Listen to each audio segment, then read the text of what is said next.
Hi, my name is Sherry, and I am here to tell my story. Sherry, tell us a little bit about yourself. I am 39. I'm a single mother of 3 very beautiful girls. I am blessed to be a caretaker for my 93-year-old grandmother and my disabled uncle. It's a hectic life, but it's a blessed life.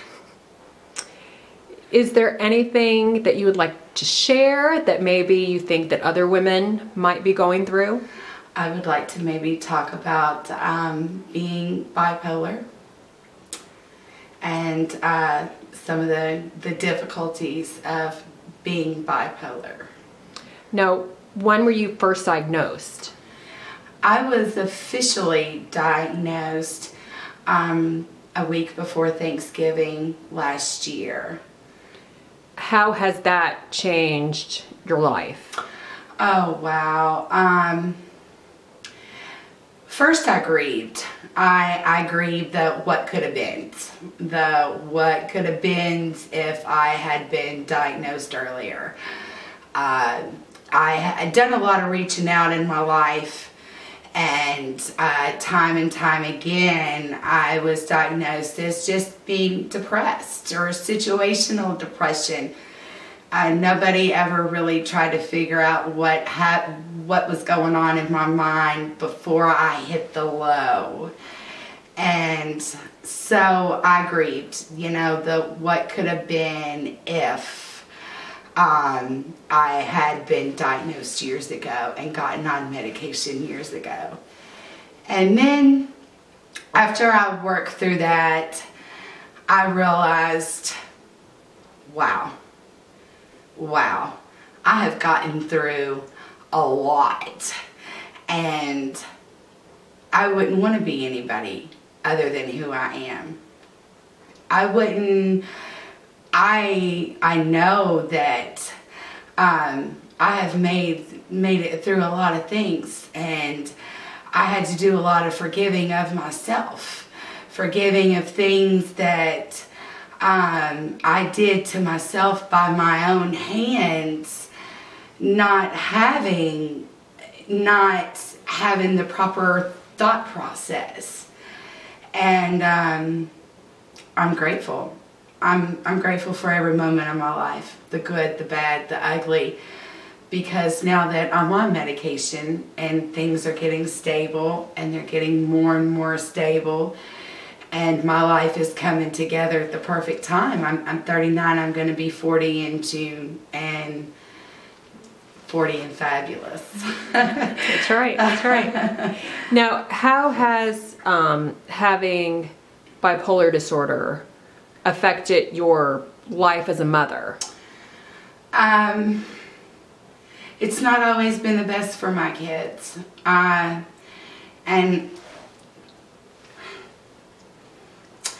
that's a hard thing to admit,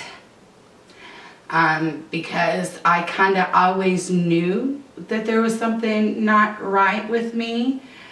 My children have watched their mom go through a lot of changes, and it can be a moment-to-moment, day-to-day, month-to-month change. And I have, unfortunately, part of my story is destroying my life with the kids. At one point I lost custody of my children, and they lived with my mom. So my kids now, they're so forgiving, just as forgiving of me as I have had to been of myself. And my oldest, the one who remembers the most, tells me she's so proud of me, and in a way, instead of my oldest daughter taking the poor pitiful me stance, she's like, oh no, this isn't going to be me. I'm going to do everything I can to start out as stable as I can in my adult life. And she's 18. She could move out if she wanted to, but she chose to stay with me. So I'm proud of that. I'm proud of that, despite what we've been through. You know, she's not angry with me. My middle child, she's a little nervous. She is. I see a lot of myself in her. And she's not as welcoming to the idea of, Anna, if you don't, you know, get over some things, take a deep breath, you know, you're choosing a more difficult road. I kind of worry about her the most. My youngest is ADHD, ODD, and she has a depressive disorder. But the difference in her and my middle child is she embraces it. She's okay. Yeah, I got to take medicine. I have to work a little bit harder. That's okay. Well, she understands it's an illness. It's an illness. No different than cancer Right. or diabetes or... Right. And I think Anna, I don't know how she has gotten what society says about mental illness. You know, I don't want to take that medicine. You know, I don't know why she feels that way, but it's a working process, and I'm sure that it has a lot to do because she looks up to me, you know, so much. And I see so much of myself in her. Mm-hmm. And it took me 38 years. 38 years of a lot of junk to finally say, I can't do this anymore. And it took me going to the hospital for the 5th time to finally get it right. And I told the doctor, look, you know, this isn't my first hospital stay. This isn't my first rodeo. I am not depressed. I had been awake I'd slept an hour and a half to 2 hours for 3 months. Oh, wow. I was starting to hallucinate when I got to the hospital, and because your brain just doesn't, it has to shut down. Mm-hmm. So, you know, my kids seen all of that. Mm-hmm. And they worry about me. Sure they do. Yeah, they do. Sure They worry. Yeah. Now, you were telling me that you were homeless. Yeah. A few years ago. Yeah. How did you get yourself, for one, into that position, and then get yourself out of that position? All 3 of my children have different fathers. So I have been single mother pretty much from the get-go. Michaela's dad lived with us, and he kind of stayed at home and took care of the kids, but he was a recovering alcoholic, and decided one day while I was at work, hindsight's 2020, I was working like 120 hours a week. I was probably on a manic high, honestly. And he decided he was going to get drunk. And he walked to the liquor store, left my children with the old man that lived next door, and he passed out. And when he come out of it was when Michaela come home from school, and she woke him up not knowing that he was drunk. She had never seen that. And he came out of it fighting, and he beat her and beat my other 2 children. And I tried to keep it together. But of course, being bipolar, I plummeted, you know. I absolutely plummeted. And so at first I was like, you know, social workers, everybody come in. He went to jail. I did everything that I was supposed to do. And then one day the social worker showed up and I was asleep on the couch and and she was like, well, what's your next step? And I said, I think I need a break. I think that it's best that my kids go somewhere else besides me, because I can't even. It had been 2 weeks. I still had like broken furniture and laying around, you know. And so she said, well, who do you have? And I said, my mom. And the social worker called my mom right there, and out the door my kids went. And well, that's very brave and very selfless to recognize that you're not what's best for your children. Right. And that you want better for them than what you were able to give them at that point. Right. So that's amazing, because you don't see that often. You know, it's my child, I want my child here. That's amazing. It is. Well, from that point, I spiraled. I started drinking. I stayed in my apartment very up to the last day, but all of the utilities had gotten shut off, and it was like December, and I was just talking about this because Christmas is hard for me because everybody hated me. Like, none of my family it was, oh, look at what you've done. You know, they didn't really look at the fact that, honestly, I was working and supporting everybody. I didn't get food stamps then, you know, 2 kids in diapers, going to the free clinic when they needed health care, just doing it because I was in that bracket to where I made too much to get any help, but yet I didn't make enough to make it, you know. Mm-hmm. And I think a lot of us are right there. Yeah, and nobody was like, hey, let me babysit the kids for you, you know. Or it's easy to cast aspersions. Yeah. To throw out the negative, but when it's coming to, I understand. Yeah, and so, you know, my family hated me, to be honest. They hated me. I had to leave my apartment, like, with pictures still hung up on the wall, and my towels, my dishes still in the cabinet, towels still in the linen closet, you know, because nobody wanted to help me. Mm. And so I, you know, took what I could, and in the streets I was. At the time I had a car. I did have a car, but most often than not I would go to a bar somewhere and get drunk, find some man to latch onto, and find me a place to sleep for the night, you know. And that's how I met my ex-husband, and that's a whole nother story. That's a whole nother story, but that's how I got there. How did you get yourself out of it? I lived like that for a good 8 months.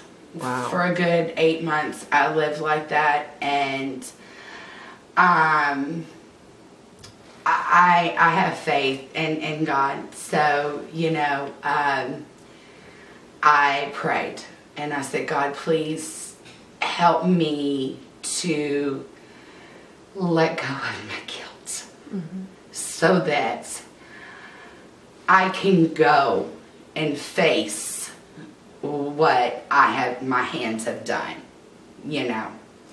And it took a lot of work to let go of the guilt, but once I said, you know what, I'm not the only one who's done this. Mm-hmm. Not the first one, not going to be the last one. It happens. And then I got a job, took the bus backwards and forwards to work.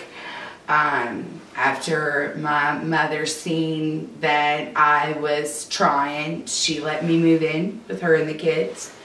And we lived like that for a while. And I went through the court process and minding my P's and Q's and drug tests twice a week and social workers checking on me here and turning in pay stubs. And I crawled myself out of it with God, not just myself. I had him on my side. And it's just been, you know, it's been uphill ever since. I'm excited about life. Mm-hmm. I really am excited about life. What would you say to anybody who's in the position that you are in right now? Forgive yourself. Forgive yourself.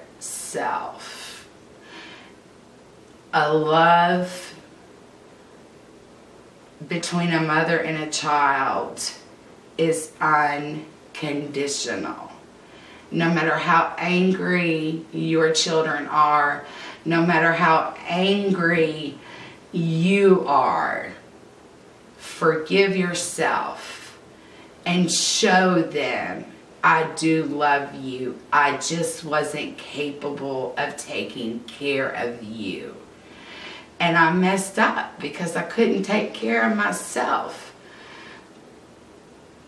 Don't go into your future. Don't work on your future with any kind of ugliness towards yourself, because you'll never get over it if you don't hold your head up and say, you know what, I did it. I don't want to do it again. I want to move past it and move past it, because your babies are going to love you no matter what. Move past it, but remember. Oh yeah. Don't ever forget. Don't forget it. Oh no, because if you forget, that's a dangerous game too. You know, forgetting is a dangerous game. For one, how are you going to be able to help somebody and be able to say, oh, I did that. You know, I went through this and you're going through this, and trust me, there's an end to this battle. It doesn't mean that there's not going to be a million more, but there's an end to this battle. And, you know, this is how I did it. If you're not willing to do that, then you might as well just stay where you're at. Mm-hmm. You might as well just stay where you're at. You're amazing. Thank you. Because to be willing to, see yourself for who you are, and then work on yourself to make yourself better, and to not only do it for your children but for yourself. It's an amazing feat. And then to share it. It's not easy. Oh no, it's not. Not on video. It's not easy. It's really not, because, you know, we live in a world of judgment, and we live in a world of you need to do this and you need to do that, and but really and truly what you need to do is walk your own path, no matter what that path is. And if you have it on your heart to have a better future, if you're stuck somewhere, if you're homeless, if you're a drug addict, if you're a prostitute, any of those things, if you want to stay, stay. If you're ready to get out, lay that first brick, step on it, and roll with it. Because there's better if you want it. Mm-hmm. But it's not easy, because you have everybody's judgment on you, and you may even for a period of time have to say, you know what, I'm not even contacting these people. I'm not even, you know, I'll call you when I am in a better place, because I can't handle your harsh words right now or your judgment. This is my life, you know. And that's it in a nutshell. Good for you. Well, thank you. You're welcome. Because it's not easy. No. And you're doing great. Thank you. And I see big things for your future. I see big Yes, I see big things for your girls. They're going to be fine. You're going to be fine. We're all going to be fine. Oh, just watching them grow and their talents and the beauty that they possess that I don't have, you know, not that, it's just amazing. My children are just amazing to me. You know, well, they'd have to be. They would have to be. I didn't mean to cry. I'm glad we did the photo shoot before I ruined my makeup. That's okay. Well, thank you for sharing your story. You're welcome.